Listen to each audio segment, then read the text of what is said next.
All eyes on the White House and what is appearing to be a crumbling nuclear deal with Iran. That is according to reporting from Reuters. They report Tehran is expected to reject a U.S. proposal to end a decades-old nuclear dispute. The reasoning, U.S. demands to scrap uranium enrichment used to make nuclear weapons. So President Trump is doubling down in a social media post. Here it is.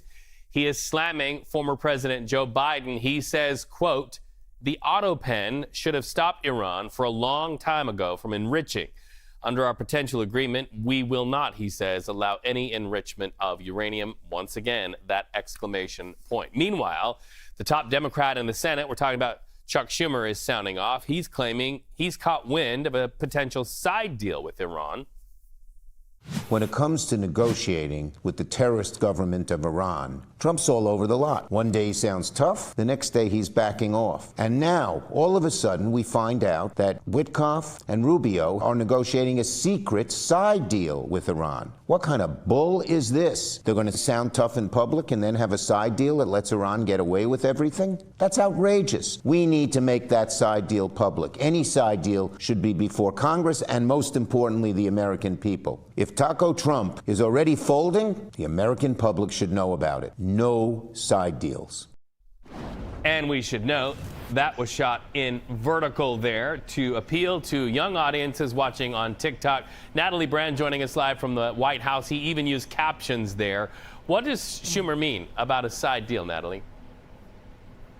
Hi, Reed. Good to be with you. Well, Senate Minority Leader Schumer is referencing reporting from the outlet Axios, which says that this proposal to Iran did contain some flexibility for what Axios says was limited low-level uranium enrichment. Now, obviously, that's at odds with what President Trump and his administration has publicly stated. You read that social media post where he said there cannot be any uranium enrichment. And that's been a sticking point in these negotiations because Iran has said that it wants very low-level enrichment for civilian purposes, for things like commercial power.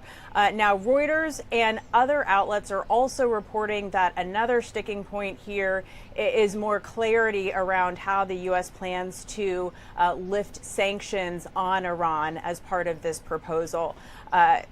The Trump administration has not responded to CBS News's request for information about that Axios report or more details about this proposal. Obviously, these are very sensitive negotiations that have undergone several rounds of talks. And this new reporting comes as there was a UN watchdog agency report just a couple of days ago that found that Iran has increased its stockpile of enriched uranium to nearly the grade needed to go forward and make a weapon if Iran chose that path. Well, the president has teased a potentially big announcement for weeks now. We thought that this would be it. So with all of these dueling headlines, where do negotiations stand right now, Natalie?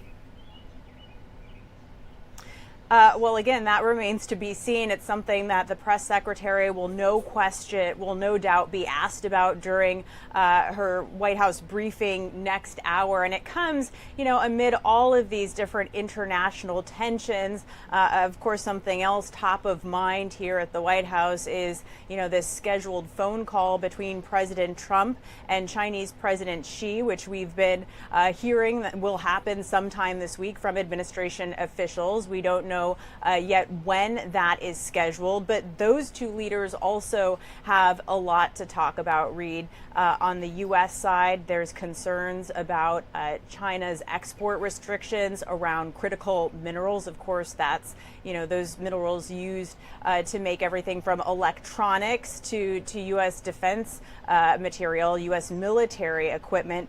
China, for its part, said that it is concerned about export control guidelines on AI chips, stopping the sale of chip design software to China, according to the Commerce Ministry there, as well as U.S. plans to revoke Chinese student visas. So again, these countries have a lot to talk about, with both accusing the other of violating that trade agreement, preliminary trade deal that was reached in mid-May back in Switzerland. Reed.